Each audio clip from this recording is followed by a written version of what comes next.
va cette fois-ci faire un chemin différent avec ce livre, Petit chemin, grand chemin, de Josette Séraphin Pipard. C'est dans Cosmo Réunionnais.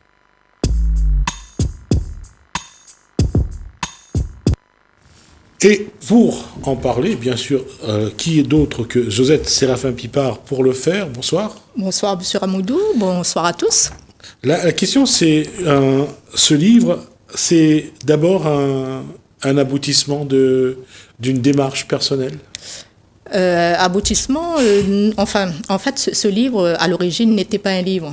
À l'origine, bon ben voilà, hein, quand on a des enfants, on a envie de transmettre quelque chose, et les enfants d'aujourd'hui ne vivent pas comme nous vivions avant. Et donc, du coup, je me dis, ben, pourquoi pas écrire un petit peu tout ça que nous l'a vécu, et surtout, bon, ben, des anecdotes surtout, hein, puisque c'est ça que les marmailles retiennent le plus. Donc, au début, c'était, comment dire, intime, on va dire. Et après, ben, de fil en aiguille, moi, j'ai vu que peut-être il fallait élargir un petit peu et partager. C'est une question qui est un peu paradoxale. C'est la transmission de notre histoire, de notre patrimoine. C'est quelque chose qu'on a, j'allais dire, c'est quelque chose à laquelle nous-mêmes ou nos parents, nos grands-parents, on n'y a pas pensé assez. Ben, de toute façon, on le fait spontanément. Mais il veut dire qu'on est dans des discussions entre parents-enfants, on a déjà une transmission. Mais tout ça, il reste oral. Mais à un moment donné, comment dire, quand les autres générations y arrivent, finalement, que ça y reste à la fin. Mais je pense que de temps en temps, il faudrait quand même, comment dire, sauvegarder et écrire. Là où les paroles s'envolent, mais les écrits restent. Petit chemin, grand chemin, ça reste j'allais dire, le début d'une histoire, parce que je crois que c'est des paroles d'Amaloya aussi. Moi, je dirais un petit comptine, un petit santé marmaille. Voilà, petit chemin, voilà, petit chemin, grand chemin. Ah oui, zinzin. Guili, un peu comme zinzin, que Cascache Nicolas et tout ça. Donc, partir de là, parce que finalement, quand on dit petit chemin, grand chemin, tout le monde y connaît. Il réveille tout de suite quelque chose. Et après, ben, finalement, ben, moi, la vue, le fait de jouer sur les mots petit chemin, grand chemin, ben, finalement, quand ça démontre notre évolution. L'évolution de la Réunion, l'évolution, ben, nous-mêmes, comment nous là aujourd'hui, nous l'est là, mais nous avons 40 ans, moi, n'a pas vécu la même chose. Oui, nous t'es marche avec savate de doigts, quand nous avions savate de doigts, nous t'es marche dans le chemin casse-cassé. Oui, bien sûr. Aujourd'hui, les routes l'a changé, c'est venu grand chemin. Ben, justement, ben, la ligne est tellement grand chemin que parfois nous posons des questions, hein, et nous continuons de poser des questions, la route du littoral, tout ça. On se pose des questions parce que on a perdu la sensation d'être encore sur notre île à nous. On ne vit plus notre passé. Boire de l'eau dans la mocantole, avoir un plat en tôle, manger avec le doigt, manger une feuille banane. Oui, mais c'est pas que nous l'a perdu, c'est que bon, c'est vrai, il fan un petit peu, mais je pense que nous l'est assez costaud en nous-mêmes et nous aimons tellement ça que nous préserve. Ben, il y a 2 dimanches de ça, la famille de la case, nous la mangeons dans une feuille banane. Donc, du coup, de temps en temps, comment dire, ça revient spontanément. Et c'est à nous de sauvegarder et de montrer ça aux plus jeunes, hein. Comme dit le morguigole, c'est sûr, bon ben la pue. Hein. La morguigole, ça pue? Non, ça la pue. La Saint-Antoine la pue? Néna, mais il faut, comment dire, de temps en temps, il y a des gens, ils échangent comme ça sur certains sites sur la Réunion, et ils disent, ou ça, ils vendent encore, par exemple, le plat émail que nous t'ayons, avec des fleurs chinois dedans, ben tout le monde se rappelle de ça, hein. Celui que la vive dans les années 60, 70, c'était des plats, il avait pas des assiettes. Et donc, du coup, ben, il y a des gens qui disent, ah oui, il y a telle boutique qui vend ça, il faudrait y aller parce que, bon, il y en a encore. Oui, parce qu'ensuite, notre boutique, il tiendra plus trop longtemps, elle va fermer. Les vieilles boutiques encore en bois qui existent encore, qu'on a encore dans notre désordre, on a encore des 3 vieux assiettes. C'est un désordre ordonné.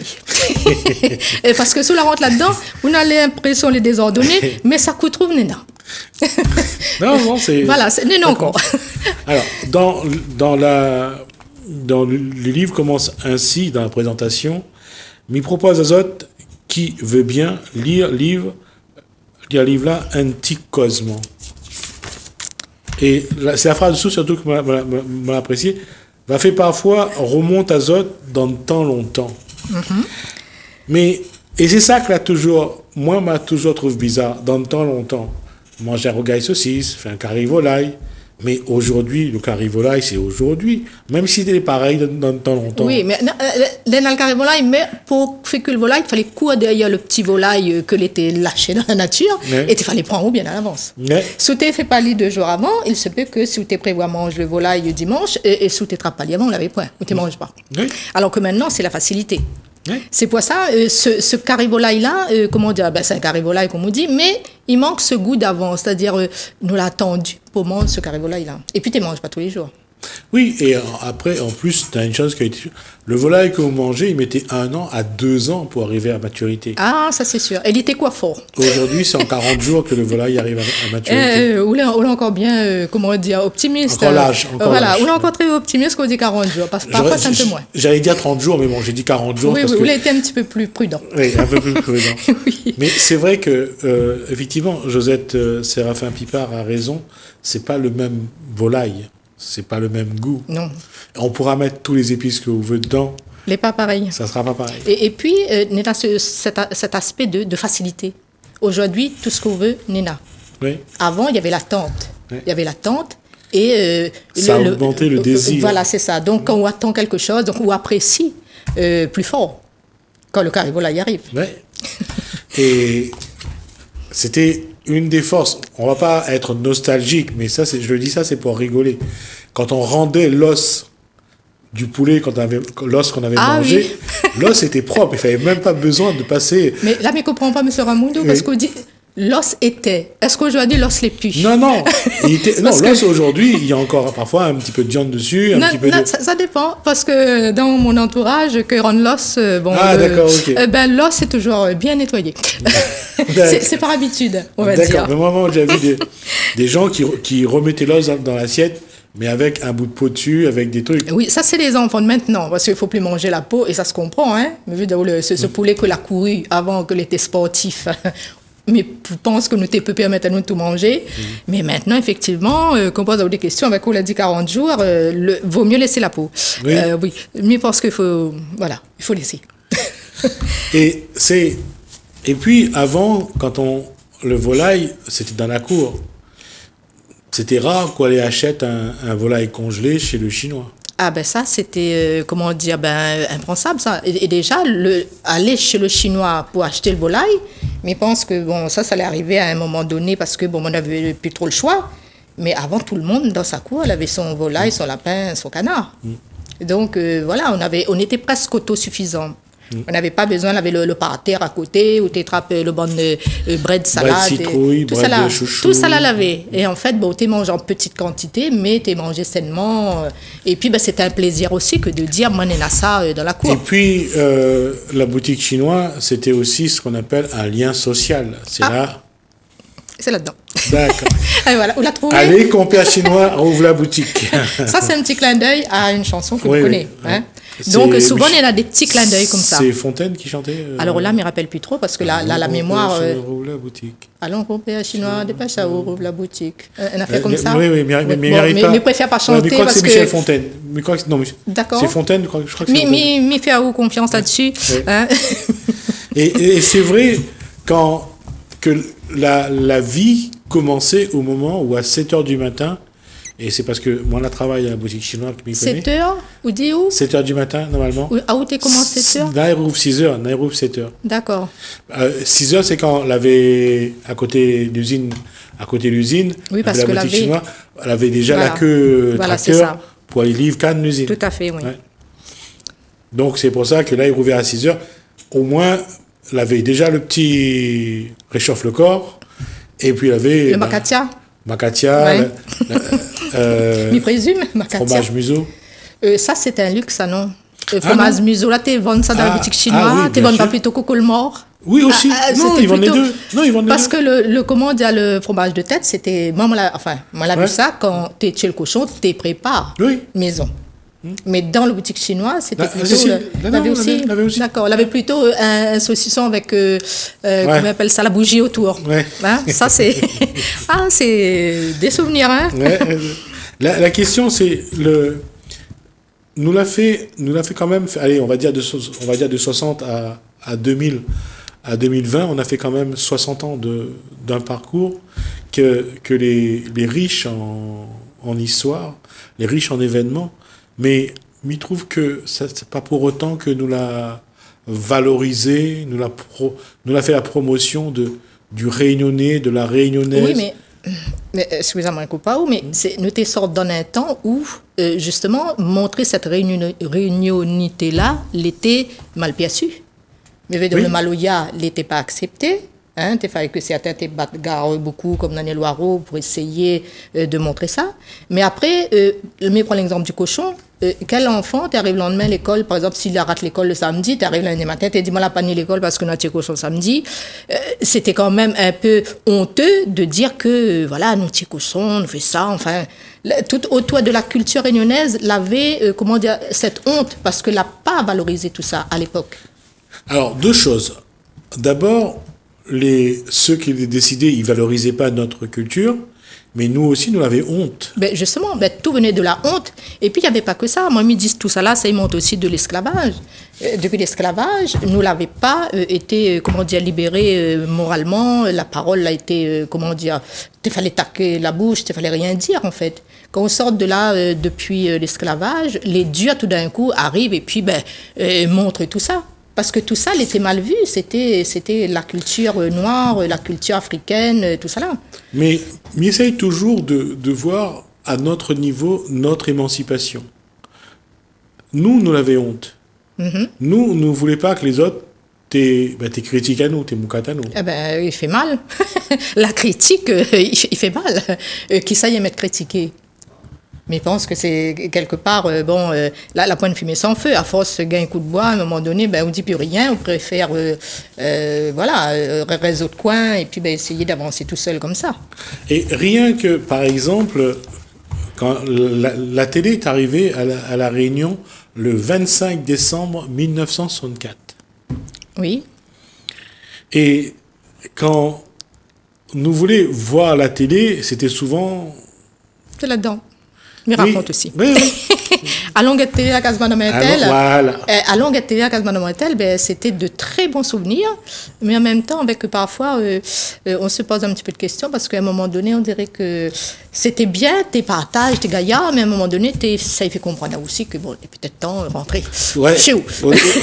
C'est normal, hein, parce que quelque part. Vous êtes bienvenue chez nous, mais vous n'êtes pas chez vous. Voilà, donc il y avait un peu de tout ça, mais c'était de très bons moments. Parce que bon, celui l'avait point, il était bien aise à aller regarder télé, la case Madame Intel. Et moi, on a des souvenirs de ça, c'est de très très bons moments. Et aujourd'hui, me veut dire, où raconte ça, marmaille. Moi, la pose la question à des marmailles de mon entourage. Il y a certaines, il y en a 4 télés, les autres cases.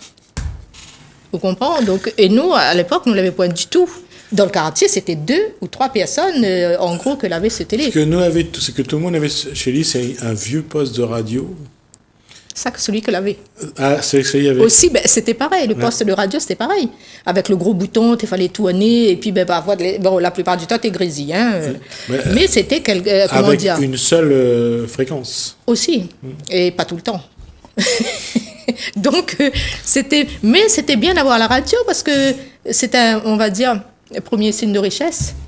Le radio qui l'arrivait et le télé c'était encore mieux parce que la télé c'est pas grave si t'es branché avec batterie à un moment donné le batterie t'es vide il fallait chez le chinois pour aller brancher mais c'était comment dire c'était l'arrivée de la modernité. Dans certaines communes les gens ils descendaient voir la télé à la mairie. Ah certains oui mais comment dire moi on a le souvenir que quelqu'un on va dire un peu bourgeois t'es laissé sa télé dans sa maison. Après, il y avait son portail et les gens restaient à l'extérieur du portail et ils étaient à la télé, à côté de la fenêtre. Donc, c'était un partage sans partager. Donc, je veux bien montrer parce que c'est bien, ça valorise de dire que mes partages le télé, mais en même temps, rentre pas parce que, quand même. Donc, il y avait des images un peu, aujourd'hui, nous dirait ça les violents. Mais à l'époque, c'était pas violent, c'était normal, c'était... On était content d'être là, d'ailleurs. Ah, justement, donc... Mais il y a une chose aussi que Josette Séraphin Pipard met en avant, c'est le statut de la femme. Toujours. Moi, les grands féministes. Alors déjà, moi, ils ne supportent pas, comme ils voient que les femmes les battues, que les femmes les martyrisées, que les mères de famille les laisser, comment dire, dans la détresse. Moi, mais c'est insupportable, c'est violent. C'est inacceptable. La femme, dans la société réunionnaise, il y a eu l'esclavage, il y a eu l'engagisme, il y a eu tout ce qu'on a fait aux femmes, aux femmes de couleur, pour les empêcher d'être enceintes et d'enfanter. J'allais dire quand même, il y a eu de quoi faire de la femme une vraie victime d'une société. Pas seulement l'esclavage. Comment dire, depuis des siècles et des siècles, la place de la femme n'a jamais été valorisée. Je veux dire, déjà, dans les religions même, les femmes, les toujours inférieures. Donc déjà, ça part de là. Hein. Et bon, il faut remonter à la Bible aussi. Hein. Ève, elle a fait croquer la pomme. Donc tout est, comment dire, mis sur les femmes. Femmes dévalorisées, la femme qui vient après. Mais en même temps, l'esclavage, comme on dit, laver ces femmes, on forçait, comment dire, à ne pas enfanter. Mais avant ça, c'était une femme qui donne naissance, c'était aussi un bras qui arrivait. Je veux dire, il y avait ça aussi. Si la femme enfante, le petit, il était esclave du maître. Déjà, c'était gagné les bras pour plus tard, pour l'exploitation. Donc, c'était... on n'avait pas de statut, tout simplement. Qu'est-ce qui explique qu'avec la cosmopolité de la société réunionnaise, que la femme a eu plus de mal à s'émanciper? Bon, comme il dit, hein, la part de l'histoire, elle est forte. Mais en même temps, la femme a eu du mal à s'émanciper, mais en même temps, elle est paradoxale parce que dans la société réunionnaise, la femme est au centre de la famille. Donc, c'est société matriarcale. Donc, on voit bien que, quand on nous dit ça, on a ce côté vraiment, il y a beaucoup de femmes que les victimes. Mais en même temps, moi, on a dans ma famille l'image d'une femme exceptionnelle, une femme forte. La mienne, hein, mon maman. Comme il dit, c'était lui-même la femme, c'était le rôle de père, et c'était un pilier. Et c'est pourquoi souvent je fais cette remarque, et je dis que c'est un paradoxe, parce que la première femme qui va accoucher à La Réunion, c'est Anne Mousse, donc c'est une femme malgache. Elle, par contre, à cette époque où les femmes sont rares sur l'île, la femme a une valeur vraiment incroyable. Elle était femme noire, Anne Mousse. Elle n'était pas esclave. Au contraire, elle a épousé un blanc, un tessier. Bien sûr. Et elle a toujours été... breton, me semble. Ouais, elle a toujours été une personne qu'on a valorisée. Bien sûr. La femme a été valorisée. Jusqu'à ce qu'on amène suffisamment de femmes à l'île Bourbon à l'époque, la femme a été très valorisée. C'était vraiment quelqu'un de grande valeur. Oui, mais en même temps, comment dire, Anne Mousse n'était pas n'importe qui non plus. Elle était mariée avec un blanc. Oui, tout à fait. Donc déjà, il y a le fait d'être mariée avec un blanc, c'est déjà un statut au-dessus. Oui. Donc du coup, là, on parle d'une femme qui est née déjà métisse, parce que je crois qu'elle est malgache et son père était breton, si ma mémoire est bonne. Je ne veux pas dire dire ça parce que là-dessus, je ne sais pas. Bon, les images que j'ai d'Anne Mousse, elle est noire. Oui, mais c'est sûr. Je veux dire, il y a beaucoup de métis que les plutôt mulâtres, on va dire plutôt foncés de peau. Mais en même temps, comment dire, sa destinée a été bien, puisque je crois qu'elle a fait construire une église aussi, il me semble. Oui, elle était responsable d'une église à un moment donné. Oui. Voilà, donc c'est pour pouvoir faire construire une église en tant que femme, c'est déjà avoir un poids dans la société de l'époque. Et après, ça dépend quand on dit la femme à La Réunion, ça dépend aussi de quelle femme. Je veux dire, il y avait des femmes, Madame Desbassins, c'était une femme d'affaires. Oui, tout à fait. Voilà, donc c'est ce que je dis dans mon livre. Ça dépend de quel côté on est placé. Et puis, la suite de l'histoire, c'est que les femmes qu'on a fait venir à La Réunion n'étaient pas toutes issues d'un niveau social... Tout à fait. Pour débarquer sur une île perdue avec des marins, je pense que on ne prenait pas les personnes de bonne famille. Non, on les ramassait sur le trottoir, dans la prison, dans les hospices. Dans les hospices voilà, aussi. C'est ça, c'était les hospices. Ouais. Donc finalement, qui sont nos grands-mères, des femmes, on va dire courage aussi, hein, oui, tout à fait. Qu'on a embarquées, qui ont dû survivre. Tout à fait. peut-être femmes de très bonne vertu, ni femmes de grande famille, mais des femmes qui avaient assez de force et de courage. Voilà, donc je pense qu'on a ça dans le sang, puisqu'on demandait tout à l'heure d'où vient ce côté fort de la femme réunionnaise, ça doit venir de là. Femme martyre, femme courage, dans Petit chemin, grand chemin, donc de Josette Séraphin Pipard. C'est déjà dans la... C'est distribué par Autrement. Ouais. Et puis là, en ce moment, il y a des démarches pour, comment dire, puisque le livre est très récent. Ah, d'accord. Donc, du coup, là, je fais mes démarches. C'est déjà, comme je dis, chez Autrement, à la librairie de Saint-Denis. Mais je pense que, bon, on pourra, avec le temps, distribuer un petit peu plus amplement.